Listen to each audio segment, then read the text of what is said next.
سلام، من مهدی خستم. نمیدونم چرا لایو دارم میذارم. ولی از یه جا باید شروع کنم. چرا گذاشتم؟ چون A few moments later.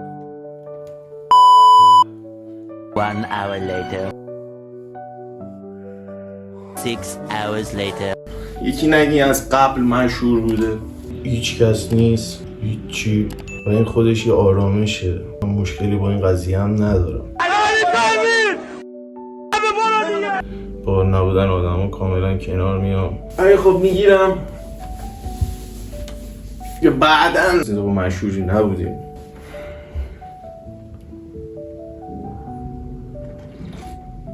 چای پارچه‌اش همینطور خونش هست. اسم کانال مهدی خسته است. چرا؟ چون من خودم خستم از خوابیدن، نخوابیدن زیاد، کار کردن، نکردن، سرگی اینترنت، فضای مجازی، زندگی ماشینی. کامل خستم. شاید اینجا چیزایی رو بگم که واقعا آدمای با انرژی نگن، ولی خودم یه موضوع بهتون میگم.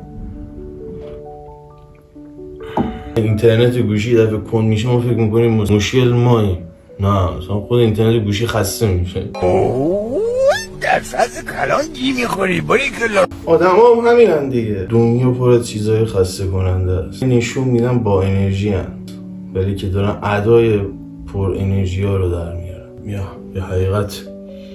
ولی خب بازی جالب دارم، چرخه خستگی. الان ندارمشو، ولی تو ذهنم میخوام واسه تون بچرخونم. یکی حقیقت نصف نیمه بدون حقیقت بی‌مصرفه. یکیش هم تئوری خسته. ذهنم بچرخه. چای بخورم قشنگتر بچرخه. یه حقیقت بی‌مصرف رو بگم. یعنی خود خری، نه اینکه مثل 99% آدمایی که میگن الان میخوایم بخوابیم نیم ساعت دیگه هنوز بیدارن. یه حقیقت بی‌مصرف. جالب نیست خودش؟ اصلا مصدری معنی مصدر. هیچ کس نمیدونه. الان کسی که به یکی دیگه گفت خسته نباشی واقعا اون خسته بود یا نه روی ادب بود فقط گفت خسته نباشی.